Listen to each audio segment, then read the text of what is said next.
Pues sigamos explorando, como diría Marshall McLuhan, en la invención de la autonomía, en cómo es que se va gestando, cómo es que se va, digamos, conformando esta noción de autonomía hasta adquirir ya su definición más propia. Habíamos visto la última ocasión a Lutero, habíamos descrito, digamos, la aportación que al respecto hace Lutero. Y después de Lutero, la figura que inmediatamente aparece, la figura que sigue, de hecho, a Lutero es Juan Calvino.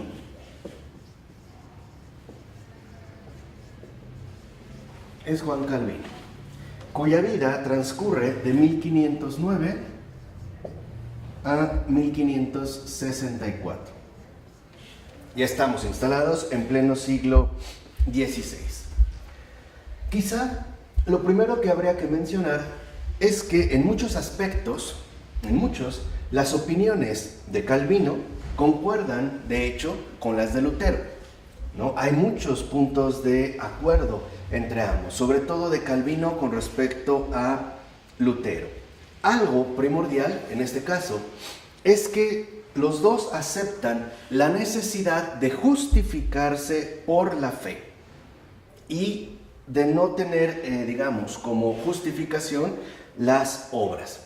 De tal manera que entonces esto lleva a Calvino a hablar también de una gracia anticipadora.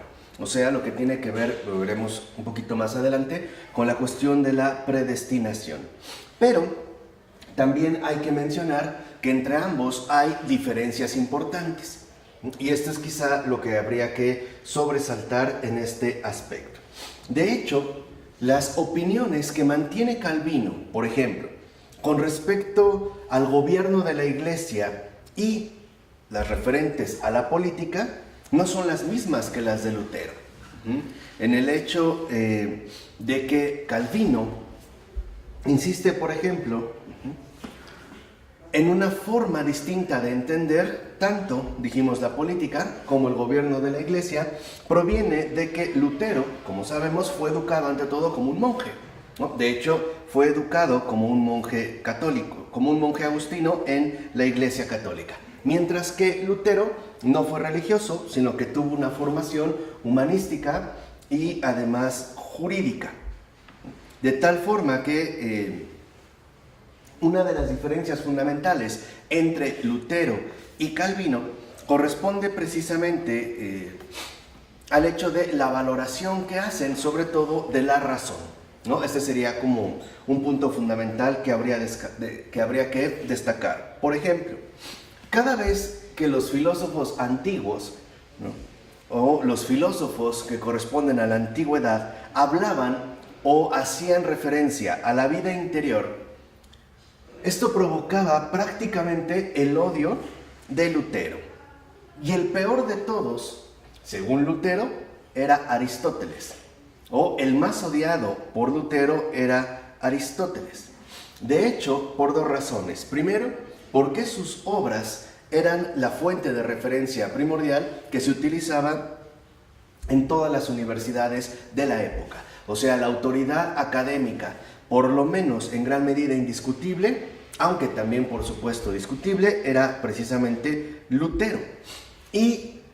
Aristóteles. Y Lutero decía literalmente que este pagano, ¿no?, con un gran desprecio, se ha llevado la supremacía. De hecho, si mencionamos las palabras textuales de Lutero, Lutero clamaba enfurecido, refiriéndose a Aristóteles: ha pervertido y casi suprimido las escrituras de Dios viviente. No puedo dejar de pensar que el maligno introdujo el estudio de Aristóteles. Su libro sobre la ética es peor que cualquier otro, pues se opone diametralmente a la gracia de Dios y a las virtudes cristianas. Y decía Lutero: quiten semejantes libros de manos cristianas. O sea, en síntesis, lo que vemos es que para Lutero la filosofía antigua no es más que obra del maligno. La repudia, precisamente porque a través del ejercicio de la razón se exaltaban, por ejemplo, la práctica de las virtudes, que en gran medida es como el centro fundamental que Aristóteles pretende proponer en su libro de la ética. Ahora, Calvino no tiene precisamente esta actitud.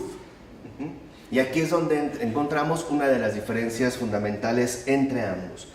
De hecho, en sus primeros años de formación, Calvino entra en contacto con estos filósofos de la antigüedad y siempre buscó como encontrar, además, ¿no?, esas percepciones profundas que los filósofos de la antigüedad tenían y vincularlas, en último término, con la doctrina cristiana, ¿no? O sea, tratar de encontrar esos puntos de encuentro entre la filosofía antigua y el cristianismo. Así Calvino, por ejemplo, suponía que afirmando que la caída hubiese debilitado nuestras facultades e incluso ofuscado la razón, Calvino opinaba que el daño no era tan radical como Lutero suponía. O sea, en pocas palabras, mientras que para Lutero, la caída y los efectos del pecado son rotundos, para Juan Calvino, la caída y sus respectivos efectos no son tan rotundos, ¿no? La caída no es perdición.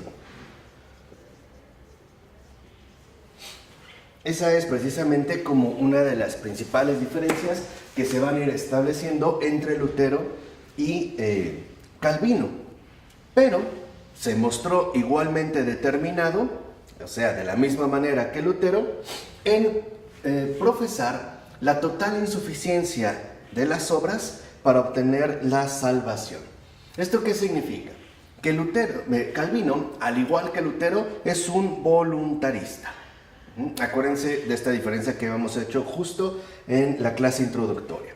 Es decir, Dios, el que es creador y regente del cosmos, está más allá de toda comprensión humana. Ese es el principio que une tanto a Lutero como a Calvino. El hacer de Dios algo que está finalmente, ¿no?, de una manera totalmente alejada de nuestra propia comprensión. Y para tratar de mantener esta postura, lo que va a hacer Calvino es escribir su obra magna, que se llama precisamente La Institución de la Doctrina Cristiana. Esa es, digamos, como su obra fundamental. En ella, Calvino, sobre todo, va a sostener la tesis fuerte de la predestinación. Entonces, lo que dice Calvino es lo siguiente: estaba predestinado que Adán pecara desde toda la eternidad. O sea, ya el pecado de Adán estaba prácticamente predestinado. Y que por su pecado, además, todo el género humano se iba a perder. Es decir, se perdería. De esa manera, ¿no?, digamos, se formaría una masa totalmente de indignos, seres indignos, algunos de los cuales serían escogidos misericordiosamente para poder salvarse. Y aquellos que no han sido escogidos, se les deja sufrir la angustia de quedarse al menos permanentemente privados de Dios. Este está en su libro de La Institución, por ejemplo, en el libro 2, capítulo 5, en el párrafo 12. Entonces, lo que sostiene básicamente Calvino es lo siguiente: algunos desde toda la eternidad ya están predestinados a salvarse, mientras que otros ya desde toda la eternidad están predestinados a condenarse. Explica esto, ¿qué quiere decir predestinado? Que, digamos, predestinados es que para Dios algunos se salvarán, suceda lo que suceda, y algunos hagan lo que hagan, finalmente están ya irremisiblemente condenados. O sea, para Calvino, la caída no es perdición, precisamente porque de fondo lo que está en juego es la predestinación. ¿Qué es esto de la predestinación?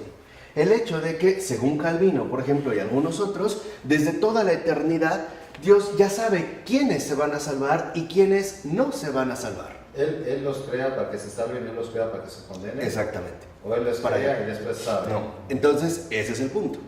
El punto es que en esta predestinación, si Dios desde toda la eternidad sabe quiénes se van a salvar y quiénes se van a condenar, el problema es justo lo que se acaba de mencionar. Entonces, Él crea para salvar, pero también los crea para condenar. Y lo que dice, digamos que lo que utiliza Calvino es que la predestinación resulta finalmente incomprensible. Es parte de la justicia divina. Y eso es lo que para Calvino le daría precisamente su validez. En el hecho de que está más allá de lo que pueda ser capaz nuestra propia comprensión humana. Entonces, lo que se juega en la predestinación es no solo la salvación, sino también la condenación. Eso es literalmente lo que se pone en juego. Para Calvino, la predestinación ya determina desde toda la eternidad la salvación, pero también la condenación. Algunos, a los que haya escogido misericordiosamente Dios, serán salvados, pero algunos otros no recibirán precisamente esa misericordia. Y ambas cosas, por escandalosas que nos resulten, es lo que le daría fuerza precisamente, según Calvino, a la predestinación. El hecho de que de fondo no es algo justificable en términos humanos. Ahí es donde Calvino quiere que nosotros nos ejercitemos o hagamos el ejercicio de la fe. O sea, si uno se pregunta, ¿por qué unos son salvados y otros no? Lo que dice Calvino es, no lo sabemos. Está justamente más allá de nuestras posibilidades humanas de comprensión. O sea, para él, la predestinación, en todo caso, es justamente una cuestión de fe. Por eso se anularían, ¿no?, el peso que se le daría, en todo caso, a las obras, o es decir, al ejercicio de las virtudes. Y aquí es donde entran algún tipo de cuestiones. Por ejemplo, ¿qué pasa si entonces yo desde toda la eternidad estoy condenado? ¿Qué pasa? Aunque yo haga buenas obras, de nada me sirven, porque ya estoy predestinado. ¿Qué pasa en el caso de la salvación? Aunque yo fuera el hombre más infame o más malévolo, tampoco importaría, porque a final de cuentas estaría salvado. Y esto que Calvino va proponiendo, vuelvo a insistir, le quiere otorgar la fuerza a su idea de predestinación a través del hecho de que humanamente no nos resulte comprensible, ¿no? ¿Y Lutero qué dice de esto? Lutero es anterior a Calvino. Sí, pero no sabemos qué opina de esto. ¿No opina esto? No. O sea, aquí digamos ya en esta línea es donde se van mostrando como las diferencias, ¿no? Entonces, lo que vemos aquí es que la pregunta central es, ¿y cómo podemos saber entonces que esto es justo? Porque muchos pueden reclamar, ¿o acaso es justo que alguien que toda su vida se ha esforzado en ser bueno, al final se dé cuenta de que estaba condenado? Ya de entrada. ¿O es justo que alguien que ha sido verdaderamente malvado en el mundo, al final se dé cuenta de que estaba salvado ya desde toda la eternidad? ¿Y quién en esta época ahorita toma esto como verdad? Pues algunos que sigan la línea protestante calvinista. Por ejemplo, los que suelen hablar de lo que empezó a enunciar Lutero al hablar de los elegidos. Por ejemplo, los testigos de Jehová. Sí, así de una manera muy concreta, los testigos de Jehová. Para los testigos de Jehová, ellos son los únicos que han sido salvados por ser testigos de Jehová. Todos los demás estamos condenados. De hecho, consideran, ¿no?, que habrá un momento en el que todos seremos arrebatados, ¿no?, de este mundo, menos ellos. Y es curioso, en lugar de que ellos sean arrebatados al cielo, ellos son los que se quedan aquí en la tierra, ¿no? Pero son los elegidos. Es esta línea, digamos, llegado en este punto. Entonces, ¿cómo podemos saber, pues, que esto es justo? ¿Qué dice Calvino? Son las palabras de Calvino. Dice, porque de tal manera es la voluntad de Dios la suprema e infalible regla de justicia, que todo cuanto ella quiere, por el solo hecho de quererlo, ha de ser tenido por justo. Por eso, cuando se pregunta por la causa de que Dios lo haya hecho así, debemos responder porque quiso. Entonces no hay que pensar más. Exactamente. Entonces, lo que vemos es que la predestinación se basa en la misma línea de Lutero, en un celo irracional. Simplemente decir que, bueno, pues esa es la voluntad de Dios, no podemos nosotros cuestionarla, no podemos comprenderla, pero así son las cosas. Y añade, pues si se insiste, dice Calvino, ¿no?, preguntando por qué quiso, con ello se busca algo superior y más excelente que la voluntad de Dios, lo cual es imposible entonces de hallar. Entonces, aquí vemos uno de los énfasis centrales de Calvino. ¿En qué descansa finalmente la predestinación? En una fe no pensante, en una fe que no interroga, que no indaga, que no busca. O sea, en una fe desligada completamente de la razón. Para Calvino, entonces, lo fundamental es que la predestinación es una cuestión de fe, no una cuestión de razón.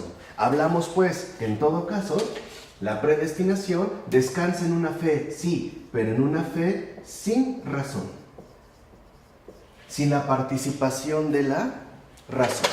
De hecho, podemos decir, y esto también ya lo habíamos mencionado en un momento, que esta fe sin razón es lo que podemos llamar nosotros credulidad, ¿no? Eso nos convierte más bien en seres crédulos. Lo creemos porque, bueno, así lo afirmamos. Pero la creencia involucra también la satisfacción de la razón. O sea, la verdadera creencia, ¿no?, a diferencia de la credulidad, conjuga la dimensión de la fe con la dimensión de la razón. Y a ambos aspectos les da precisamente una respuesta e incluso algo que les pueda llegar a satisfacer en la medida de sus posibilidades, mientras que la mera credulidad no. Así es nada más porque Dios quiso. El punto está entonces, ¿no?, en justificar esta idea de la predestinación en esa dimensión donde la razón ya no tiene absolutamente nada que hacer. Por ello, Calvino, siguiendo entonces a Lutero, también va a sostener que los humanos tienen que ser gobernados por dos tipos de regímenes, uno divino, uno terrenal. Hay, dirá Calvino, un doble régimen del hombre, uno espiritual, mediante el cual se instruye la conciencia en la piedad y el culto a Dios. El otro es el político, por el cual el hombre es instruido en sus obligaciones y deberes de humanidad y educación que deben presidir las relaciones humanas. Entonces, en esta misma línea, para Calvino, lo importante es que haya, como él lo dice, ¿no?, un régimen espiritual para instruir la conciencia en la piedad y el culto a Dios, y el otro, político, para que el hombre sea instruido en sus deberes y sus obligaciones. O sea, se requeriría finalmente, en todo caso, de acuerdo con Calvino, dos regímenes para poder regular, ordenar tanto la dimensión interior de la conciencia como la dimensión exterior del comportamiento. Por eso, según Calvino, los mandatos primordiales de Dios forman lo que se podría llamar la ley moral. O sea, Dios mismo aquí ha conformado la ley moral. Y por eso Calvino va a atribuir tres usos a la ley en lugar de los dos básicos de Lutero. Aquí vemos cómo, siguiendo esta línea, precisamente Calvino va a buscar establecer un orden que pueda ajustarse a la base fundamental que él ha establecido, que no es otra ciertamente más que la predestinación. Por eso le va a dar un auge a, digamos, los tres usos de la ley. La primera,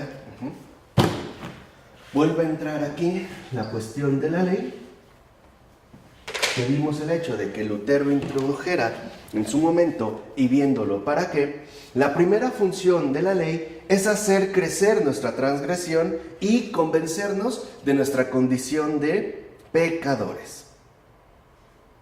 Pero, a diferencia de Lutero, lo que agrega Calvino es que en el primer uso de la ley no solo se trata de remarcar y remachar nuestra condición de pecadores, sino que la ley nos muestra lo que deberíamos hacer y por lo tanto nos obliga a tomar conciencia de que no somos capaces de hacerlo. O sea, la ley en su primer uso nos muestra o enfatiza nuestra incapacidad para para el cumplimiento de lo que ella nos indica. Entonces, la ley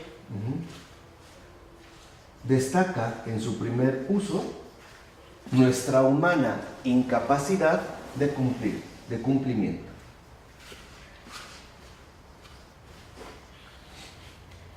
O sea, las reglas, por ejemplo, que nos imparte la ley, a su vez nos muestra, por una parte, lo que debemos hacer. ¿Qué es la ley? ¿Los mandamientos o qué son? Los mandamientos, como la ley moral, digamos, que se nos propone, basados justamente en el decálogo, ¿no? En los mandamientos que aquí se han mencionado. Entonces, lo primero es que se nos muestra a través de la ley lo que debemos hacer, pero también nos hace tomar conciencia de que no somos capaces de realizarlo. La segunda función de la ley es amenazar, en todo caso, a los malvados a través de castigos. Entonces, la ley, además, en su segunda función, sirve como amenaza de castigo.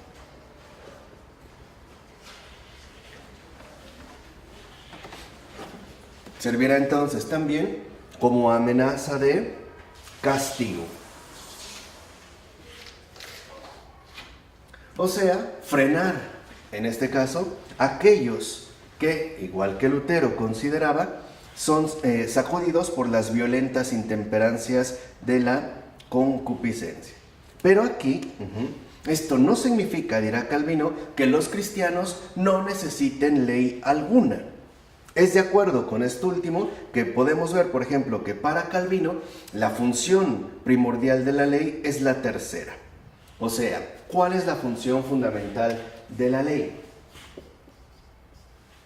Es la tercera. ¿Y en qué consiste en este caso la tercera? Dice Calvino: instruir a aquellos que se encuentran entre los elegidos para que conozcan su deber con mayor claridad. O sea, aquí sí ya. Lo que vemos es que la tercera función de la ley no es más que la obtención de claridad en el cumplimiento del deber.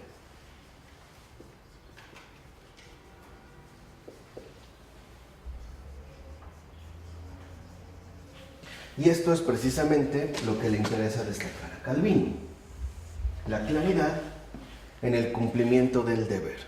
Obviamente, refiriéndose en este caso a los elegidos, los que de hecho han sido predestinados para la salvación. Esto tiene algunos aspectos fundamentales. Por ejemplo, dirá entonces que si los preceptos de la segunda tabla tienen algunos propósitos, estos no son más que propósitos para lograr satisfacer todas las sociedades mundanas. Hay también, pues, entonces, dos tipos de reinos. Mientras que la primera tabla, que se suele considerar son los mandamientos relacionados con Dios, precisamente se resumen en la necesidad que tenemos de amar a Dios con todo el corazón. Por eso va a decir Calvino que incluso, aunque nosotros podamos tener cierto control sobre nuestras pasiones o apetencias descomedidas, de tal manera que incluso nuestras acciones externas puedan ser las debidas, conseguir el estado interno que se requiere para la vivencia de la ley, en su tercer sentido, sigue estando fuera de nuestro alcance. O sea, en pocas palabras, la ley nos enseña que necesitamos finalmente la gracia. Aquí Calvino hace entonces un aspecto fundamental. El tercer uso de la ley, es decir, adquirir claridad en el cumplimiento del deber, en tanto elegidos, involucra el reconocimiento de que, en último término, lo que necesitamos finalmente es la gracia.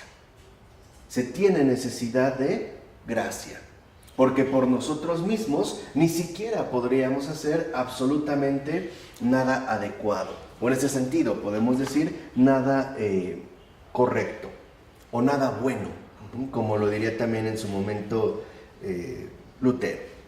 Por ello, incluso sin la gracia, ni siquiera podríamos ponernos en busca de la bienaventuranza eterna. Este, digamos, es como el panorama. Vamos a ir ya a los puntos centrales. La ley, dice Lutero, Calvino, sirve también para un propósito adicional. Al saber lo que se espera de nosotros, somos responsables. Y cuando no podemos cumplir con ella, es decir, con la ley, no tenemos excusa. O sea, dirá Juan Calvino, somos inexcusables. O sea, que para Calvino, la ley, en un sentido natural, tiene que ver más bien con un sentimiento de la conciencia. Cosa que en su momento Lutero no había hecho explícitamente. O sea, para Calvino, aunque es una línea que indica finalmente Lutero, la conciencia parece dirigirse, la ley, perdón, parece dirigirse más bien hacia la conciencia. Obviamente entendida como la conciencia individual. Calvino precisamente pondrá énfasis en la cuestión de la conciencia. Ahora va a dirigir la atención hacia ese sentimiento de conciencia, mediante el cual, dice Calvino, ésta discierne entre el bien y el mal lo suficiente para que los hombres no pretexten ignorancia, siendo convencidos precisamente por su propio testimonio. Entonces, para Calvino, lo importante recae, y este es un aspecto fundamental de mencionar, ya no, por ejemplo, en aquel acompañamiento que la Iglesia usualmente suele dar, en tanto la conciencia universal de los hombres. Aquí esto queda desdibujado para darle el total énfasis o darle una máxima relevancia a la conciencia individual de cada uno. O sea, podemos decir en síntesis que entonces la ley radica en la conciencia individual de cada uno. Es esta ley incorruptible. Es esta ley a la que debemos acudir. O sea, yo ya no debo de preguntarle a alguien ajeno a mí si esto está bien o está mal. Basta con que consulte a mi propia conciencia. ¿Y la escritura? Claro, la escritura es lo que me ha revelado. Claridad en el cumplimiento del deber. Entonces, lo que hace la escritura es mostrarme que verdaderamente la ley está en mí y está dada en el sentimiento de mi conciencia. Lo cual de entrada presupone que aunque la caída, por eso era tan importante para Calvino destacar que la caída no es perdición total, porque a Calvino lo que le interesa justamente es por lo menos dejar lo menos de la manera más plena la conciencia. O sea, podemos decir que hemos sido corrompidos en muchos aspectos, pero que nuestra conciencia prácticamente ha quedado intocada. No ha sido tocada o no ha sido corrompida por el efecto de por el gesto de la caída.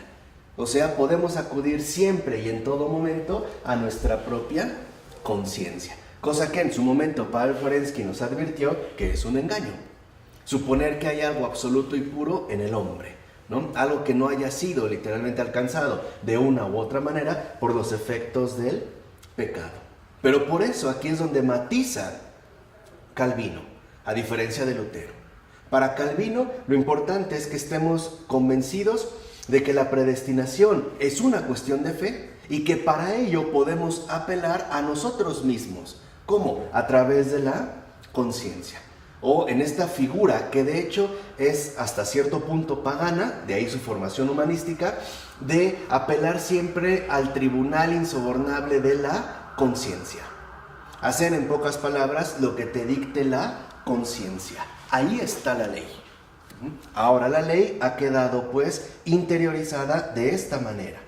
Por eso insiste Calvino, sabemos lo que debemos hacer, la conciencia me lo dicta, pero no lo hacemos. Esto, ¿por qué le interesa tanto destacar a Calvino esto último que mencionamos? Precisamente para ver que la voluntad no siempre o no necesariamente sigue los dictados que le muestra el intelecto. Esto, digamos, es como un aspecto central. Por eso va a decir Calvino que aquellos que no están predestinados a la salvación pecan necesariamente. O sea, pecarían voluntariamente. ¿Qué significa esto? Que es la manera en la que Calvino está tratando de justificar la justicia divina. En pocas palabras, Dios no los creó para condenarlos. Ellos mismos se condenan. Porque al estar condenados desde toda la eternidad, entonces su pecado es necesario. Está, vamos a decirlo así, como obligado. Está realizado de una manera voluntaria. Además, la voluntad ahora está tan corrompida que, faltando la gracia, nadie, absolutamente nadie, va a decir Calvino, puede llegar a una elección adecuada. Por eso, para Calvino, lo importante es darnos cuenta de que lo único quizá que podemos llamar libre es la propia voluntad, ¿no? O que pudiéramos llamar libre es la propia voluntad, y su negación resulta ciertamente enfática. ¿Por qué? Porque para Calvino, esta conciencia individual que ha arraigado en nosotros prohíbe precisamente, ¿no?, la conclusión tajante de que somos libres. Nadie es libre. Todos estamos predestinados. Nadie es libre de elegir o esto o aquello. Ya está dado, ya está estipulado. Hagas lo que hagas, ya está dada o bien tu predestinación en términos de salvación o bien tu predestinación en términos de condenación. No hay libertad, ni siquiera la voluntad. La propia voluntad, ¿no?, está ya condicionada por el peso dado precisamente a través de la predestinación. Haga lo que haga, no se puede cambiar este tipo ya como de sentencia. Entonces, lo que afirma Calvino es que en realidad el pecado como tal debe dejar de ser imputado más porque es necesario. Porque si el pecado realmente fuera meramente voluntario, entonces podría ser evitable. Y aquí es cuando entra un aspecto central. Para Calvino, entonces el pecado no es un acto voluntario. Para Calvino, el pecado es un acto necesario. Ya está dado. Por eso dice Calvino que el pecado no es voluntario, puesto que si fuera voluntario, por ejemplo, entonces el diablo podría apartarse del mal. Y una vez, dirá Calvino, que nos damos cuenta de que no somos absolutamente libres, una vez, pues, otorgada la gracia, la persona se transforma. Eso es lo que va a hacer la gracia. La gracia va a transformar esta situación. Entonces, lo que pretende Calvino no es que los seres humanos sean perfectos en esta vida. Siguen teniendo tentaciones, siguen cometiendo pecados, pero tendrían garantías de que a pesar de sus fallas serán contados entre los justos al comparecer ante Dios. Y aquí es donde entra la peculiaridad de Calvino, vamos a decirlo así, su sello. Esto que hemos visto no está tan alejado de Lutero, hay matices, ¿no?, pero sigue moviéndose como en la misma línea. Lo que realmente sería en todo caso innovador es esto, que para Calvino el hecho de ser escogido no conduce ni a la pereza ni a la autosatisfacción. Todo lo contrario. Para Calvino, el hecho de ser elegidos, puesto que han sido seleccionados, para los elegidos decimos, lo fundamental es llevar una vida sin tacha, o sea, ser modélicamente ejemplares. Así es como, según él, se podría mostrar la predestinación a la salvación. Si no, O sea, si no, entonces estaría acá. pero si estás destinado a la salvación desde antes, Pues, te portas mal. Pues ya no, digamos que la cosa no cambiaría porque ya estaría dada la salvación, a pesar de que cometieras fallos, ¿no? La cosa seguiría ya dada desde siempre. o sea, desde toda la eternidad. Entonces, lo que sí destaca Calvino, y esto es algo fundamental, es que en último término, la predestinación se puede ver ya realizada o concretizada aquí en la tierra a partir de llevar una vida moralmente ejemplar. Esto sí. Este es ya, vamos a decirlo así, el aspecto verdaderamente innovador de Calvino. Si la ley está en conciencia, entonces la conciencia me va a indicar que en todo caso lo fundamental es que nosotros llevemos, justo por haber recibido la gracia, la exigencia de una vida moralmente ejemplar. O sea, para Calvino, en síntesis, la gracia nos conduce a ser buenos, a ser buenas personas, a llevar precisamente una vida modélica. Por eso los hijos primigenios de Calvino son los puritanos, que consideran que lo fundamental es llevar una vida impecable, una vida que se vea precisamente marcada por el recibimiento de la gracia. O sea, para Calvino algo sí ya es fundamental. La persona que ha recibido la gracia es la persona que lleva un tipo de vida moralmente intachable, es decir, moralmente ejemplar. O, como lo dije hace un momento, lo fundamental para Calvino es que la gracia nos transforma en seres morales. O sea, la gracia finalmente se transforma en moralidad. Aquí entonces lo que podemos ver es que lo que está haciendo Calvino es manifestar que esta predestinación, que de hecho es como dijimos, ¿no?, ya una sentencia dada desde toda la eternidad de salvación y de condenación, de alguna manera tiene que ajustarse a las exigencias que conllevaría precisamente la misma predestinación. Es decir, si desde toda la eternidad la gente está salvada o condenada, lo que daría la pauta para ver quién sí y quién no es, según Calvino, la recepción de la gracia. Ahí es cuando se vería, digamos, el hecho de haber sido elegido. ¿Cómo veríamos que la persona elegida, según Calvino, ha recibido la gracia? Porque su conducta moral se ha visto transformada. Ese sería, digamos, como para Calvino, el signo claro que enfatiza el hecho de la predestinación. Para Calvino lo importante es que esta predestinación no solo queda, dijimos, más allá de la comprensión humana, sino que de alguna manera tiene que quedar también mostrada ya aquí en la tierra. ¿Cómo? A través de la gracia. Entonces, la gracia, por eso les decía, la gracia lo que hace es transformar a la persona en un ser moralmente intachable. Esto es lo que determinaría que esta persona está predestinada a la salvación. ¿Por qué? Porque es buena persona. Ese es, digamos, como el planteamiento de Calvino, ¿no? Porque si no, esto quedaría sumamente vago. Y lo que le interesa a Calvino es precisamente que la vida moralmente ejemplar sea, por así decirlo, el sello claro de los predestinados. O lo que él llamaría, en todo caso, de los elegidos. Esa es, digamos, la manera en la cual Calvino, ¿no?, reconoce la presencia de la gracia. ¿Él es independiente de Lutero o sí, independiente? Sí. ¿Y para él qué opina el de Lutero?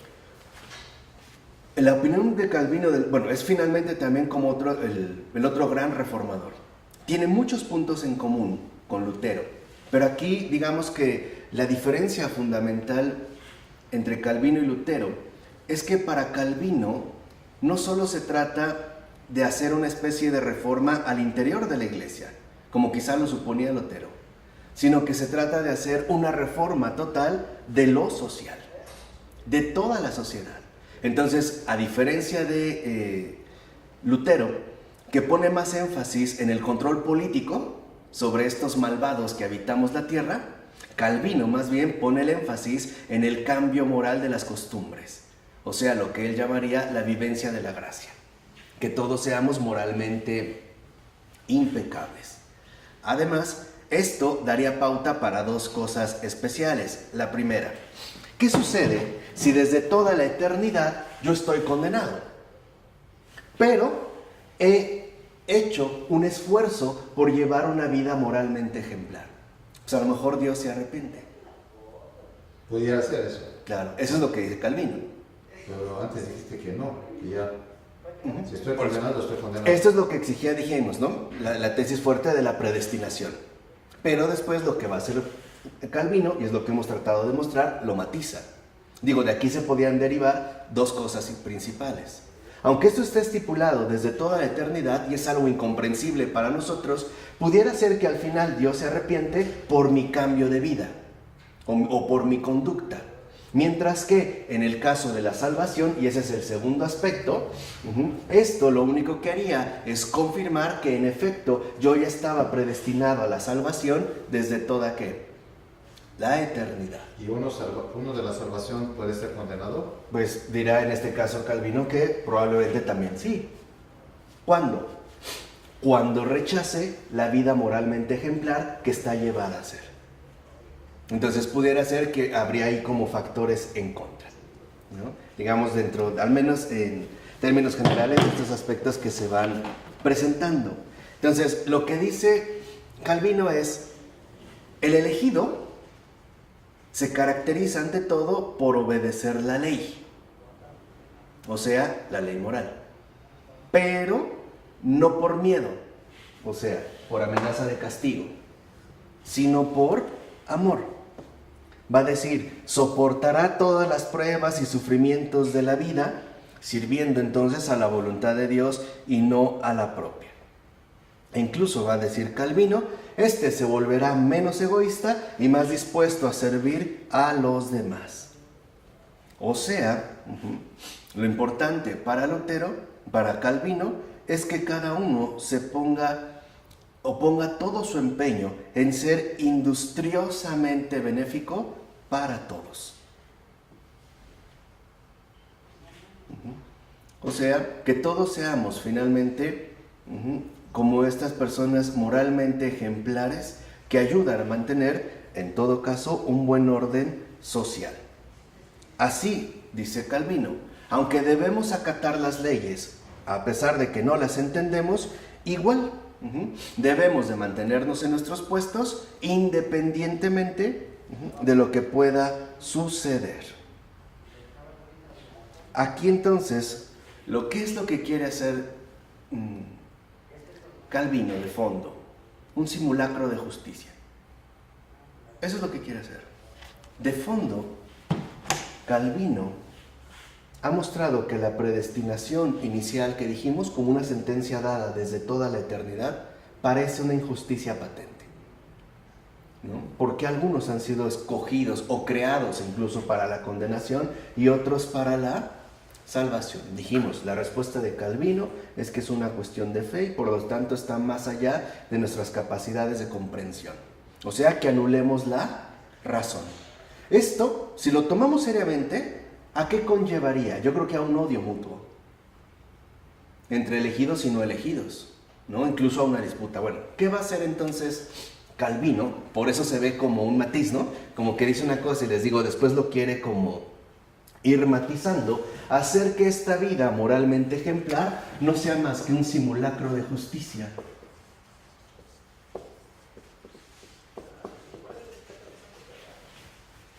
Y esa es la gran novedad calvinista. ¿Qué quiere decir? ¿Sí?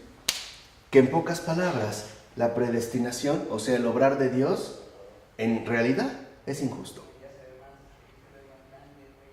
Porque ha salvado a unos y ha condenado a otros, simple y sencillamente porque así lo quiso. Nada más. O sea, podemos decir, porque se le dio, ¿qué? La gana. Entonces, para evitar de fondo, ¿no?, las consecuencias radicales que trae esta afirmación, tenemos que hacer un simulacro de justicia a partir de un orden social moralmente correcto. Pensar que en pocas palabras la salvación es para beneficio de todos. ¿Por qué? Porque la vida moralmente ejemplar se va a ver en beneficio de la sociedad en su conjunto. Es esto. Es como, por decirlo de esta manera, es un intento de apaciguar los resentimientos y los odios que esto ciertamente está llamado a despertar. ¿Por qué entonces alguien ha sido condenado desde siempre o alguien ha sido salvado desde siempre?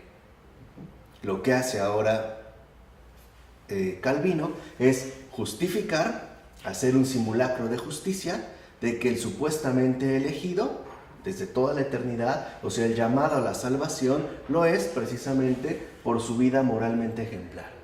O sea, la moral pretende encubrir la injusticia central. Por ejemplo, decir, ¿por qué tú te has salvado? Por ejemplo, Ronnie, ¿por qué te salvaste? Ah, porque veo que tu comportamiento es muy bueno, eres buena persona, eres muy trabajador, responsable, no dices groserías. ¿Me explico? En cambio, aquel que no asume el rigor del cumplimiento de la ley en conciencia que dicta la moral, sería más fácil etiquetarlo en la línea de la condenación. Ese es el simulacro de justicia que precisamente Lutero busca implementar. Podemos decir, claro, es que él sí merece la salvación porque es muy bueno, es muy buen padre. Es la línea de los puritanos, ¿no? No dicen groserías. Piensen, por ejemplo, en la línea puritana que se asumió en la época victoriana del siglo XIX británico, ¿no? Donde las mujeres, ante todo, van a ser evaluadas por su vida moralmente ejemplar. Por ejemplo, el ruborizarse se considera un signo claro de depravación, por eso usaban cortinas tan gruesas de terciopelo. Entonces podemos decir que el simulacro de justicia es, claro, el que es tan buena persona está salvado. En cambio, aquel otro, que es un holgazán, que está, digamos, tirado al vicio, pues claro, está finalmente ¿qué? Condenado. Eso es lo que hace. Realmente, esta es como la obra fundamental de Calvino. Y hoy vemos los efectos que esto ha traído. Hay personas que lo principal es que puedan también emular este mismo simulacro de justicia. Yo puedo presentarme ante la sociedad de una manera, aunque en realidad mi vida fundamental o interior sea completamente de otro modo. Y es lo que intenta, al menos crear en el mundo un simulacro de justicia. De tal manera que entonces los elegidos deben de aparecer en el mundo como a los que realmente se puede justificar que hayan sido salvados. Y los que no, entonces se puede al menos reconocer que la condenación les pertenece. No sé si ya queda claro. Esto es como la obra profunda de Calvino. Ahora, ¿qué ocurre aquí, por ejemplo? ¿No? Dice, al menos, ¿no? Dijimos, se puede crear un simulacro de justicia en el mundo. Dios refrena las pasiones de algunos y hace a unos más virtuosos que otros, incluso sin obtener la gracia. Dice, por ejemplo, entre los paganos, según Calvino, entre los paganos, Calígula y Nerón fueron monstruos, pero Tito y Trajano fueron justos, moderados y equitativos. Dice, aquí lo que importa entonces es la rectitud, pero hablando en términos de moral. Esa sería, de acuerdo con Calvino, la garantía fundamental de más o menos, si no entender, sobrellevar la exigencia que impone la predestinación. Entonces, el simulacro de rectitud, de justicia, se basa en la noción de rectitud. Qué buena persona, claro, de seguro ya está con Dios, ¿no? Piensen, por ejemplo, no sé, en un gran narcotraficante de estos tiempos. Cómo ayuda, todo el bien que hace, ¿no? Cómo lo quería la gente, qué bueno. O sea, pareciera entonces que esta rectitud de inmediato garantizaría su salvación. Pero en realidad lo que está en juego es otra cosa. Lo que está en juego no es la salvación de esta persona marcada por la rectitud, sino la aceptación de los demás que éste se ha salvado. ¿Sí me explico? Que éste se ha merecido la salvación. Como ejemplo, en lugar de seguir a un santo... Exactamente, ese es el ejemplar. ¿Y esto a qué conduce? A que entonces los que quizá no hemos logrado alcanzar este nivel de rectitud, pues también aceptamos implícitamente la condenación. Ahí es como se vería el simulacro de justicia, precisamente a partir de la predestinación. pues él sí es bueno, bueno, si no el cielo yo no soy tan bueno, no lo he logrado. O sea, de alguna manera es para este simulacro de justicia, conlleva que ya aquí en el mundo, entre nosotros, pueda más o menos accederse, aunque no de muy buen agrado, pero ya al menos una apertura a la supuesta salvación y condenación que daría la predestinación. O este sería, digamos, como el efecto fundamental. Entonces, lo que sí dice Calvino es lo siguiente. Dice, en cuanto a las virtudes que nos engañan con su vana apariencia, serán muy ensalzadas ante la sociedad y entre los hombres en general, pero ante el juicio de Dios no valdrán lo más mínimo para obtener con ellos en justicia. O sea, aquí también, y hay que mencionarlo, para Calvino no solo se trata, como hemos llegado hoy en día, a suponer que el peso fundamental está ante los demás, sino, dijimos, al brotar de la conciencia. ¿Qué podemos decir para terminar con Calvino? Primero, tanto para Lutero como para Calvino, la moralidad como tal tiene que ver, de hecho, con la vida terrenal. El reino de la tierra está regulado sobre todo por la moral. De hecho, ese es su cometido, es todo lo que abarca. Pero no tiene relación con la vida del alma después de la muerte. Ahí la situación ha cambiado por completo. Se trata, en pocas palabras, de dos reinos. Si lo ven, ¿no? En este simulacro, las obras, vimos en Lutero, no sirven para nada. Y finalmente para Calvino, tampoco. Aunque sean las obras las que manifiesten esta rectitud. Porque recuerden que de fondo, el que se ha portado rectamente, el que ha emplazado el simulacro de justicia, ya estaba salvado desde siempre. Por eso es un simulacro. En pocas palabras, se salvó no por su rectitud, sino porque ya estaba predestinado. Pero también los protestantes hacen muchas obras de caridad. Claro, después de. ¿Después de qué? De Calvino. ¿No? Digamos, dentro de esta línea, ¿hacen muchas obras de caridad? Sí, pero es para enfatizar que estos gestos que realizan no es más que la manifestación de que han recibido la gracia, de que son buenas personas, pero de fondo no son sus obras las que los han salvado. Por ejemplo, sabemos que en el caso de Lutero, lo importante es que esa persona se salvó por su fe. Mientras que para Calvino, esta persona también se salvó por fe, es decir, por predestinación. No sé si me explico.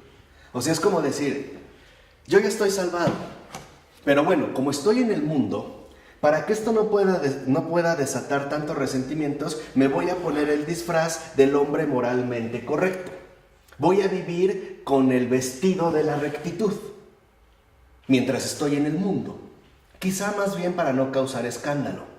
Pero una vez que yo muera, este vestido se va. No era más que eso, un disfraz. En el mundo, un simulacro de justicia. Porque en realidad yo ya estaba salvado. Porque yo ya estaba predestinado. Eso es el punto.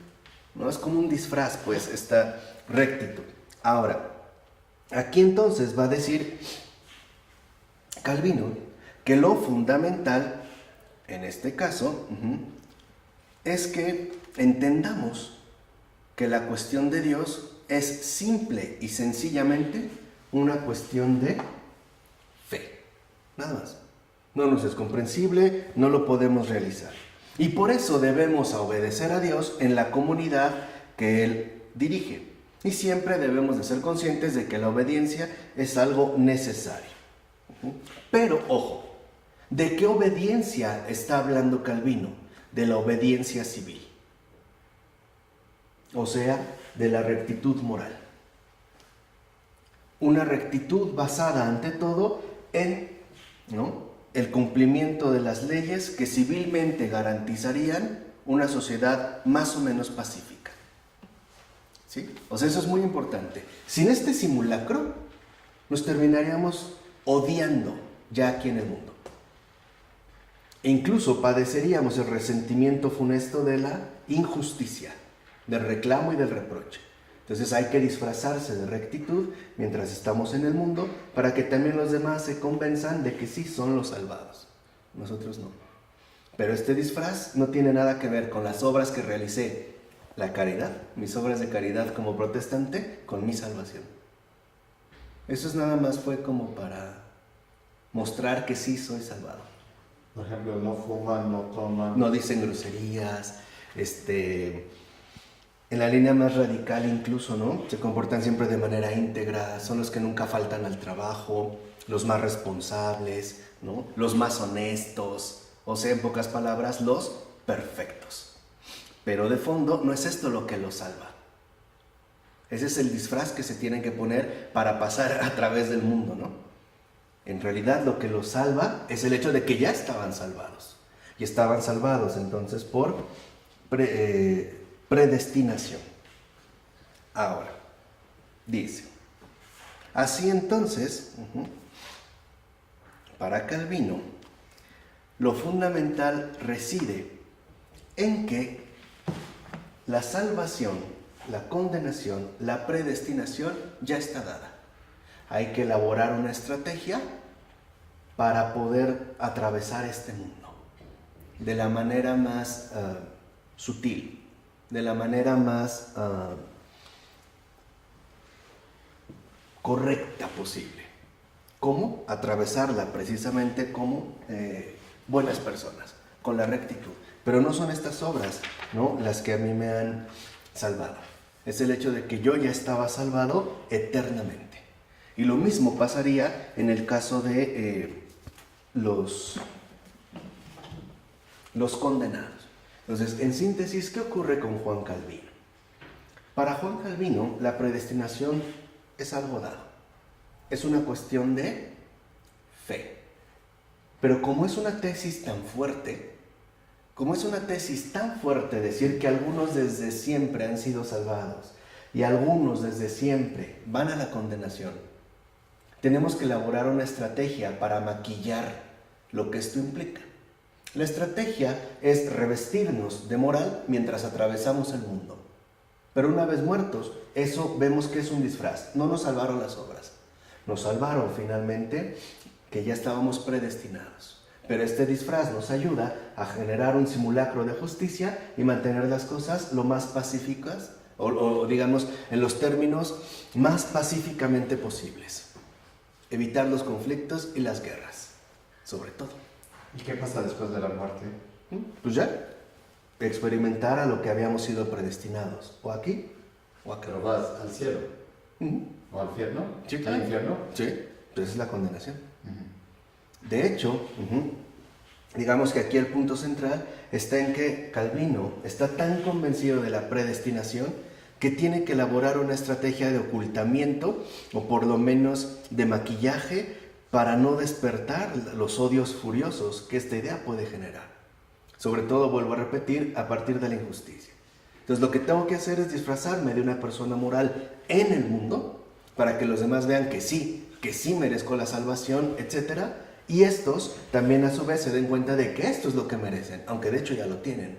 Entonces, al morir, me quito mi trajecito de buena persona, lo cuelgo con mis obras de caridad, con mi rectitud, etcétera, que nada más lo necesité mientras estuve en el mundo, porque en realidad, desde toda la eternidad, yo ya estaba salvado. Entonces, esta es como la maquinaria calvinista. Podemos decir que el núcleo fundamental de Calvino es esto. Podemos decir que el verdadero corazón de la propuesta calvinista está aquí, en este simulacro de justicia, que hace pasar en el mundo la predestinación como un hecho, si no comprensible, al menos sí aceptable. Al menos la gente puede aceptar que esa persona era buena persona, se merece el cielo. Y los que no cumplimos esta exigencia de rectitud, por lo menos podemos aceptar que pues estamos condenados y nos lo merecemos. Es un truco, es una trampa. Es una trampa para justificar esta tesis. De hecho, el empeño mayor de Calvino está acá, no acá. Esto es muy simple. El trabajo para Calvino está acá. En convencer de que esto es necesario. Esa es realmente la apuesta de Calvino. Y por eso este simulacro de justicia conducirá en último término a que la rectitud no es más que un ejercicio de autonomía, de autogobierno. Pero un autogobierno que al final dejaré atrás porque no me era necesario, realmente. En realidad no, puesto que ya estaba salvado. Pero para no causar escándalo, mejor nos ponemos el disfraz de la moral. ¿Vale? En nombre del Padre, del Hijo, del Espíritu Santo.